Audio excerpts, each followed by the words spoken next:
آج سے تقریباً ایک ماہ پہلے 24 مئی 2019 کو دنیا بھر خصوصاً پاکستان کے شمالی علاقہ جات سے اڑن تشتریاں دیکھنے کے واقعات رپورٹ ہوئے۔ دیکھنے والوں نے آسمان پر کچھ پراسرار نقطوں کو دیکھا جو ریل گاڑی کے ڈبوں کی طرح ایک ہی قطار میں چلے جا رہے تھے۔ کچھ کے نزدیک یہ خلائی مخلوق تھی جو پاکستان کے خفیہ دورے پر آئی ہوئی تھی، تو کچھ نے اس کو جاسوس ڈرون طیارے سمجھا۔ لیکن جب تحقیق کی گئی تو معلوم ہوا کہ امریکی پرائیویٹ خلائی ایجنسی اسپیس ایکس نے 60 سیٹلائٹس پر مشتمل ایک گروپ لانچ کیا ہے جسے سٹار لنک کہا جاتا ہے۔ یہ سیٹلائٹس زمین سے 550 کلومیٹر کی بلندی پہ رہتے ہوئے زمین کے باسیوں کو 5G انٹرنیٹ سروس فراہم کریں گے۔ اس پروجیکٹ کے تحت 2027 تک 12,000 سیٹلائٹس کو لانچ کیا جائے گا، جن میں سے یہ 60 سیٹلائٹس پہلی کھیپ ہیں۔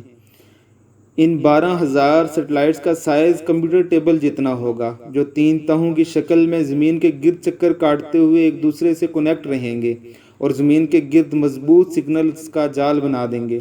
پہلی تہہ زمین سے 350 کلومیٹر، دوسری تہہ 550 کلومیٹر، جبکہ تیسری تہہ 1100 کلومیٹر اونچائی پر ہوگی۔ اس پروجیکٹ کے ذریعے دور دراز سمندروں اور صحراؤں میں انٹرنیٹ کی فراہمی یقینی بنائی جائے گی۔ یہ وہ علاقے ہیں جہاں آج کل انٹرنیٹ موجود نہیں۔ اس سارے سینیریو میں دنیا بھر کے فلکیاتی سوسائٹیز سراپا احتجاج ہیں، کیونکہ 12,000 سیٹلائٹس اگر زمین کے چکر لگانا شروع ہو گئی تو کائناتی محلوں میں جھانکتی ان ٹیلیسکوپس کو ڈیٹا اکٹھا کرنے کے لیے شدید مشکلات کا سامنا کرنا پڑ سکتا ہے۔ مندرجہ ذیل تصویر میں آپ ان 60 سیٹلائٹس کو نقطوں کی شکل میں دیکھ سکتے ہیں اور اندازہ لگا سکتے ہیں کہ 12,000 سیٹلائٹس کے باعث آسمانی چادر پر کیا نظارہ دیکھنے کو مل سکتا ہے۔ بہرحال یہ پروجیکٹ انسانی مستقبل پر مثبت اثرات چھوڑے گا یا منفی، یہ یقیناً وقت بتائے گا، لیکن یہ تو طے ہے کہ مستقبل میں ہمارے آسمان بہت منفرد ہونے والا ہے۔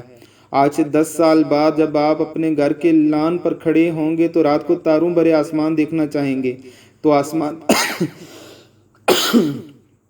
آسمان پر ایسے کئی نقطے ریل کے ڈبوں کی طرح ایک دوسرے کے پیچھے چلتے دکھائی دیں گے۔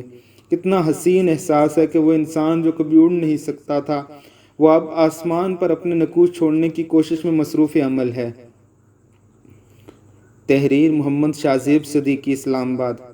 علامہ اقبال رحمہ اللہ نے فرمایا تھا کہ فطرت کو خرد کے روبرو کر، تسخیر مقام و رنگ و بو کر، تاروں کی فضا ہے بے کرانہ، تو بھی یہ مقام آرزو کر، اریاں ہیں تیرے چمن کی حوریں، چاہ گل و لالا کو رفو کر، بے ذوق نہیں اگرچہ فطرت، جو اس سے نہ ہو سکے وہ تو کر۔